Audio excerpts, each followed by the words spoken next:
আমানতটা ফিরিয়ে দাও।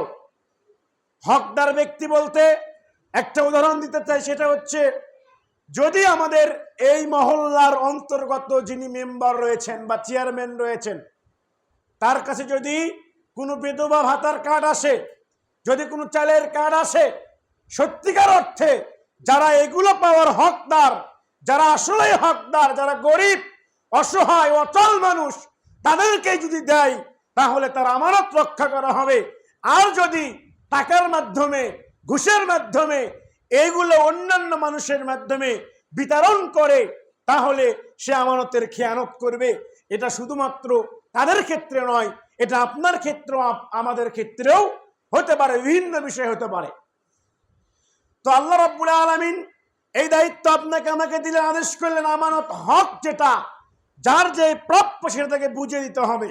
কিন্তু আজকে আমাদের সমাজের অবস্থা খুবই ভয়ানক এবং মারাত্মক, যে আমরা যদি কোনো কিছু পেয়ে যাই সেগুলো আত্মসাৎ করি, সেগুলো গোপন করে রাখি, সেই হকদারকে হকটা বুঝিয়ে দেয় না।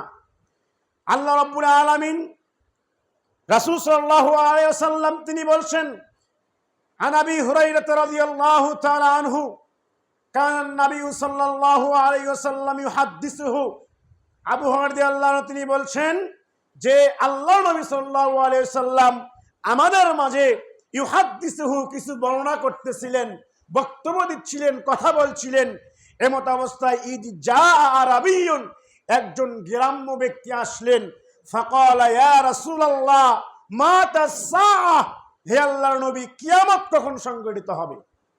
এসে প্রশ্ন করলেন যে কিয়ামত কখন সংঘটিত হবে?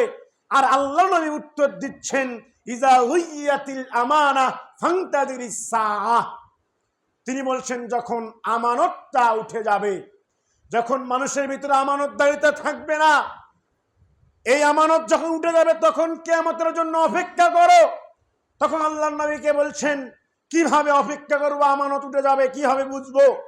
তখন তিনি বলছেন ইজা হুসিদাল আমরু গায়রা আহলিহা, মানে যে ব্যক্তি হকদার, যে ব্যক্তি হক প্রকৃত পক্ষে জ্ঞানবান এবং বুদ্ধিমান, এমন ব্যক্তিকে তাকে ক্ষমতা হস্তান্তর করতে হবে।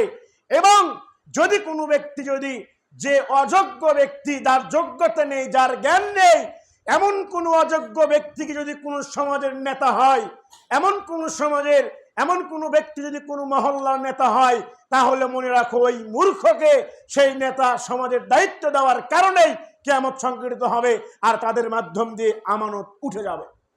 তার মানে আমরা বুঝতে পারলাম সমাজ চালাতে হলে বিভিন্ন ব্যক্তিবর্গের প্রয়োজন রয়েছে, কিন্তু এই ব্যক্তিবর্গ নির্ধারণ করতে যে, নির্বাচিত করতে গিয়ে যদি আপনার আমার মতন, যদি যারা জ্ঞানবান ব্যক্তি, যারা প্রাপ্য ব্যক্তি, হকদার ব্যক্তি, তাদেরকে দায়িত্ব দিতে না পারি, যদি অমূর্খ, যারা মূর্খ, যারা ইসলামের জ্ঞান নেই, যারা ভালো মন্দ যাচাই বাছাই করতে পারে না, এমন অদক্ষ ব্যক্তিকে দায়িত্ব দিলে তখন হবে আমানতের খেয়ানত।